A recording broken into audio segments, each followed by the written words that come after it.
यतिशेखर मध्यमाम् लक्ष्मी वल्लभ पर्यन्ताम् वन्दे गुरु परम्पराम् ஆழ்வார்கள் வாழி அருளிச் செயல் வாழி தாழ்வாதுமில் புறவர்தாம் வாழி ஏழ்வாறுமுய்ய அவர்கள் உரைத்தவைகள் தாம் வாழி செய்யமறை தன்னுடனே சேர்ந்து. விபவாவதார அனுபவங்களை எல்லாம் மிகவும் பறக்க அனுபவித்த பெரியாழ்வார் அர்ச்சாவதார அனுபவத்தை செய்வதாக தொடங்கி பெரியாழ்வார் திருமொழி 4ஆம் பத்தினுடைய 2ஆம் திருமொழியிலே திருமாலிருஞ்சோலையிலே எழுந்தருளிருக்கின்ற அழகருடைய வைபவத்தை அனுபவிக்கின்றார்.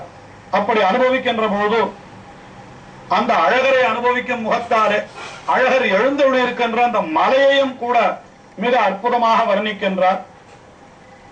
இது மிக அற்புதமாக செல்லுகின்ற ஒரு திருமொழி.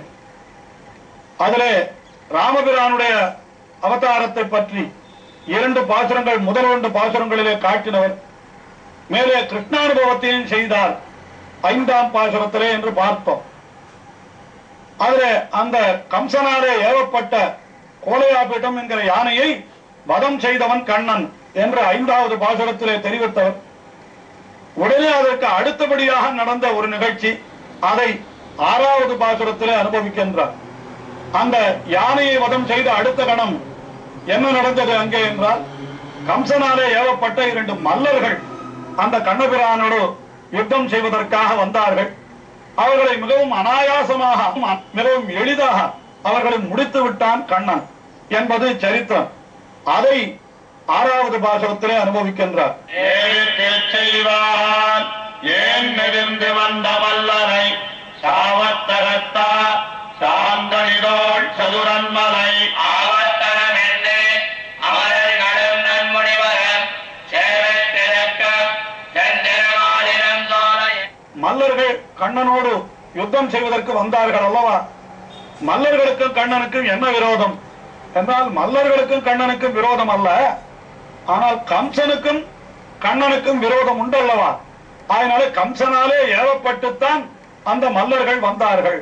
அதைத்தான் சொல்லுகிறார், ஏ விற்று செய்வான். கம்சனாலே ஏவப்பட்டதை செய்வதற்காக வந்தவர்கள் அவர்கள். கண்ணனை முடித்து விட வேண்டும் என்று ஏவினான் கம்சன்.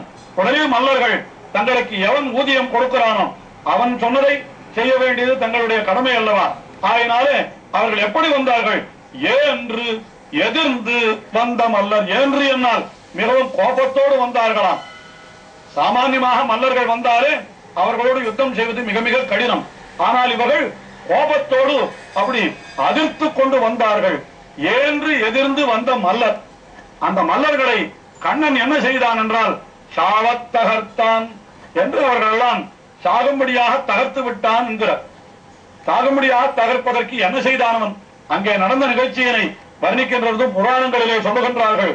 ஐயோ, இந்த மல்லர்கள் எவ்வளவு கடினமான தேகத்தை உடையவர்களாக இருக்கிறார்கள். வஜ்ர கடினா போக ஷரீரோயம் மகாசுரகா என்று வஜ்ரம் போல கடினமாயிருக்கக்கூடிய உடம்பை உடையவர்கள் அந்த மல்லர்கள். ஆனால் கண்ணனோ எப்படிப்பட்டவன் என்றால், எவ்வன உன்முகீபூத சுகுமார தனுர் ஹரிஹி என்று எவ்வளவு அப்பொழுதுதான் வந்து தலை காட்டி இருக்கிறதா. மிகவும் மென்மையான திருமேனி, வெண்ணையே சாப்பிட்டு வளர்ந்த மொசு மொசுப்பான திருமேனி. இந்த திருமேனியை கொண்டு யுத்தத்திற்கு சென்றான். அதுவும் மல்ல யுத்தம் என்றால் ஒருவரை ஒருவர் நெருக்கி பிடித்து அப்படியே இறுக்கி தழுவுகிற பொழுது எலும்புகள் எல்லாம் பொடி பொடியாக போய்விடுமா, அப்படிப்பட்ட யுத்தம் அது. ஆனால் அதுவே காரணமாக கண்ணன் வென்று விட்டான். என்னன்னா, இவனை நெருக்கி பிடிக்க வேண்டும் என்று வந்தபோது வெண்ணெய் சாப்பிட்டு வளர்ந்த உடம்பாகினாலே அது வழுக்கி கொண்டு போய்விட்டது. அவர்கள் தங்களை தாங்களே நெருக்கி கொண்டு மாண்டு போனார்கள் என்று வேடிக்கையாக வியாக்கியானத்திலே சாதிக்கிறார் நம்பிள்ளை. இப்படி அவர்களை சாவத்தகர்த்தான் கண்ணபிரான் என்று அந்த நிகழ்ச்சியினை சொல்லுகின்றார். சொல்லுகின்ற பொழுது மேலே பெரியாழ்வார் இன்னும் ஒரு விடயம் தெரிவிக்கின்றார். அந்த சாவத்தகர்த்த எம்பெருமான் எப்படிப்பட்டவன் என்றால், சாந்தணிதோள் சதுரன் என்றார். சாந்து அணி தோள் என்றால் சந்தனத்தை அணிந்திருக்கக்கூடிய திருத்தோள்களை உடைய. சதுரன் என்றால் மிகவும் சாமர்த்தியசாலி, மிகவும் வல்லவன், சாதுரியமானவன் என்று பொருள். எதற்காக இங்கே இப்படி அருளி செய்தார் என்பதை மணவாள மாமனிகள் வியாக்கியானத்திலே காட்டுகின்ற போது மிகவும் அற்புதமாக தெரிவிக்கின்றார். இந்த மல்ல யுத்தம் நடப்பதற்கு முன்னாலே கண்ணபிரான் என்ன செய்தான் என்றால், அங்கே அரண்மனைக்கு சந்தனம் எடுத்து செல்லுகின்ற கூலியரிடத்திலே போய் நாரிய சாந்தம் நமக்கு இறை நல்கு என்று கேட்டானா. எனக்கு கொஞ்சம் சந்தனம் கொடுன்னு காட்டான். உடனே தேறி அவளும் திருவுடம்பில் பூசா என்று அவளும் மிகவும் பிரீத்தியோடு அந்த சந்தனத்தை கண்ணனுடைய திருத்தோள்களிலே தானே தன் கையாலே பூசி விட்டாளாம். ஒரு பக்தை மிகவும் ஆதரத்தோடு தன்னுடைய தோளிலே சந்தனம் பூசினாள் அல்லவா, இவனும் அந்த சந்தனத்தை தலையாமல் இருக்க வேண்டும் என்று அப்படியே பார்த்து கொண்டு சென்ற பொழுதுதான் எதிரிலே மல்லர்கள் வந்து விட்டார்கள். கண்ணனுக்கு இப்பொழுது பெரும் கவலை ஏற்பட்டு விட்டது. என்ன கவலை என்றால், இந்த மல்லர்களை எப்படி அழிப்பது என்கிற கவலை இல்லை, அது ஒரு நிமிடத்திலே அழித்து விடலாம். ஆனால் இந்த மல்லர்களோடு யுத்தம் செய்கிற பொழுது இப்பொழுது கூலி நமக்கு பூசி இருக்கிற இந்த சந்தனம் இது அழியாமல் இருக்க வேண்டுமே, இப்பொழுதுதானே அவள் ஆசையோடு பூசினாள் என்று அதை நினைத்துக் கொண்டிருந்தானா. ஆனால் ஒரு நிமிடத்திலே அனாயாசமாக அவர்களை அழித்து விட்டு தன்னுடைய தோளை பார்த்தால் அந்த கூலி பூசின சந்தனம் கூட கலையவில்லை. அவ்வளவு சுலபமாக அந்த மல்லர்களை அழித்து விட்டான்.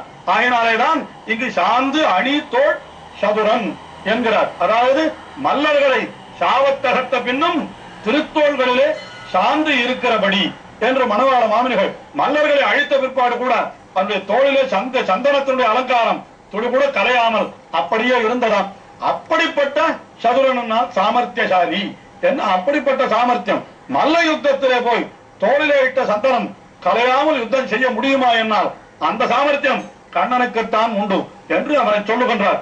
இப்படிப்பட்ட வலிமையுடைய ஒருத்தன் இருப்பானால் அவனை நாம் பற்றி விட்டோமானால் நமக்கு எவ்வளவு ஆபத்து வந்தாலும் நம்மையும் அவன் காத்தருள்வான் அல்லவா. அதைத்தான் பின்னடிகளிலே தெரிவிக்கின்றார். என்னன்னா, அமரர்கள் நன்முனிவர்கள் என்று தேவலோகத்தில் இருக்கிற அமரர்கள் என்ன, நல்ல முனிவர்கள், தவம் செய்கிற முனிவர்கள், அவர்கள் அத்தனை பேரும் இந்த எம்பெருமானை பற்றுகிறார்களாம். எப்படி பற்றுகிறார்கள் என்றால் ஆவத்தனம் என்று என்கிறார். ஆவத்தனம் என்றால் ஆபத்து தனம். நமக்கு ஆபத்து பழைய நாடுகளிலே இப்படி வழக்கம் உண்டு. எவ்வளவுதான் பணம் சம்பாதித்தாலும் கூட திடீரென்று ஒரு ஆபத்து வந்தால் அப்பொழுது நமக்கு வேண்டுமே என்பதற்காக மிகவும் ரகசியமாக சில இடங்களிலே பணத்தை புதைத்து வைப்பார்களாம். அந்த பணத்திற்கு ஆபத்தனம் என்று பெயர். ஆபத்தனம் என்றால் ஆபத்து காலத்திலே உதவக்கூடிய தனம். அதுபோல இங்கே திருமாலிருஞ்சோலையிலே எழுந்திருக்கின்ற எம்பெருமான் அழகர் இருக்கிறாரே, அவர்தான் ஆபத்தனம். நமக்கு ஆபத்து ஏற்பட்டால் நம்மை ரட்சிக்கக்கூடியவன் யார் என்னால் அந்த அழகர் தான் என்று அமரர்களும் நன்முனிவரும் சேவித்திருக்கும் என்று எப்பொழுதும் அவனை சேவித்துக் கொண்டிருக்கிறார்கள். அப்படிப்பட்ட ஒரு தென் திருமாலிரும் சோலை என்று அந்த நிகழ்ச்சியை, அதாவது அந்த சரித்திரத்தை அனுபவித்தார் பெரியாழ்வார். இப்படி ஆபத்து காலத்திலே அவன் யாருக்கு உதவி இருக்கிறான், ஏதாவது ஒரு இடம் காட்ட முடியுமா என்று நமக்கு கேள்வி எழலாம் அல்லவா. அதற்கு விடையை அடுத்த பாசுரத்திலே, 7வது பாசுரத்திலே நமக்கு அற்புதமாக தெரிவிக்கின்றார் பெரியாழ்வார்.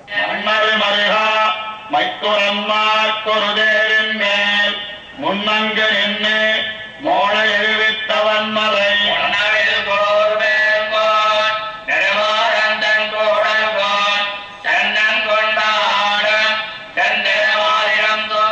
பாரத யுத்தம் நடைபெறுகிறது. அந்த யுத்தத்திலே ஜெயத்ரதனை வதம் செய்ய வேண்டும். அன்றைய தினம் அர்ஜுனன் சபதமிட்டு இருக்கிறான். ஆனால் அந்த சமயத்திலே வெயில் கொளுத்துகின்றது. அந்த சமயத்திலே பாண்டவர்கள் அத்தனை பேருக்கும் தாகம் நாக்கை வரட்டுகிறது. அங்கே இருக்கிற குதிரைகள் எல்லாம் கூட தண்ணீர் இல்லாமல் மிகவும் தவிக்கின்றதாம். அப்பொழுது கண்ணபிரானிடத்திலே போய் அர்ஜுனன் கேட்டான், அப்பா மிகவும் தாகமாக இருக்கிறதே, நான் என்ன செய்வது என்று கேட்டான். யுத்தமும் நடந்து கொண்டிருக்கிறது.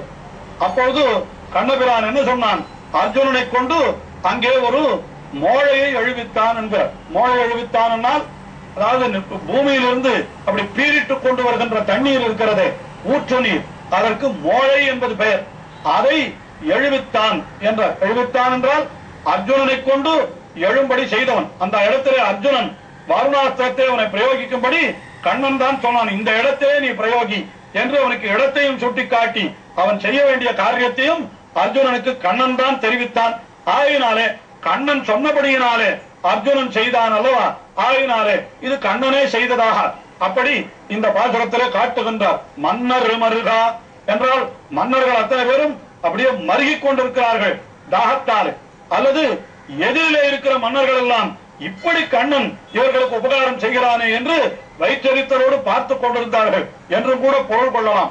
மன்னர் மருக மைத்துனன்மார் என்னால் பாண்டவர்கள்.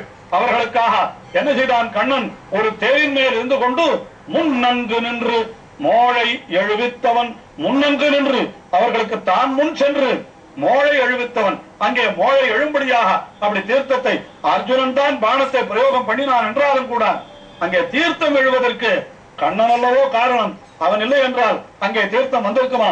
இன்றைக்கும் அது அங்கே நாம் குருக்ஷேத்திரத்துக்கு சென்றோமானால் அங்கே பான கங்கா என்று காட்டுகின்றார்கள். அப்படி பெரிய கும்பமேளா முதலான காலங்களிலேயும் அல்லது கிரகணம் முதலான காலங்களிலேயும் லட்சக்கணக்கான பேர் வந்து அங்கே தீர்த்தமாடி செல்லுகிறார்கள். இப்பொழுதும் கூட அந்த இடம், அந்த மோளை இருக்கிறது. அப்படிப்பட்ட மோளை எழுவித்தவன்.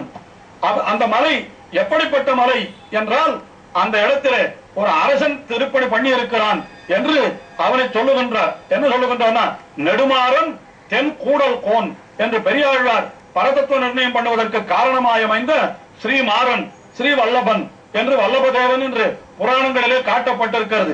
இந்த பாசுரத்திலே அவனை நெடுமாறன் என்கிறார். அவன்தான் ஸ்ரீமாறன் ஸ்ரீவல்லபன் என்கிற பாண்டியன் என்று வரலாற்று ஆசிரியர்கள் சொல்லுகின்றார்கள். அவனை மலையத்வஜ பாண்டியன் என்று ஆச்சாரியர்கள் வியாக்கியானத்திலே காட்டுகின்றார்கள். அப்படிப்பட்ட நெடுமாறன் தென் கூடல் கோன், அவன் தென்னன். தென்கூடல் என்னால் மதுரை, அதற்கு அவன் அதிபதி. அப்படிப்பட்ட தென்னன் என்னால் தெற்கு திக்கிலே இருக்கக்கூடிய பிரதேசங்களுக்கு அதிபதி. கொன்னவில் கூர் வேல் கோன் என்று நல்ல கூறிய வேலை தன்னுடைய கையிலே உடையவனான அந்த பாண்டிய அரசன் அவன் வந்து இந்த திருமாலிருஞ்சோலை அழகரை அடிபணிந்து அவருக்கு திருப்பணிகளை எல்லாம் செய்திருக்கிறான் என்று கைங்கரியம் பண்ணினபடியினாலே அந்த அரசனையும் எப்படி பாண்டவர்கள் கண்ணபிரானுக்கு அடியவர்களாக கிருஷ்ணாசிரியாக கிருஷ்ணபலாக கிருஷ்ணநாதாச்ச பாண்டவாக என்று பாண்டவர்களாகிய மன்னர்கள் இருந்தார் போல இந்த பாண்டிய மன்னனையும் அவர் சேர்த்து அனுபவிக்கின்றார். தென்னன் நெடுமாறன் தென் கூடல் கோன், அவன் கொண்டாடும் தென் திருமாலிருஞ்சோலை என்று அவன் திருப்பணிப்பு செய்த ஒரு திவ்ய தேசம் என்று இந்த திவ்ய தேசத்தை கொண்டாடுகின்றார். இன்னும் அனுபவம் தொடர்கிறது. அடுத்த நிகழ்ச்சியிலே பார்ப்போம்.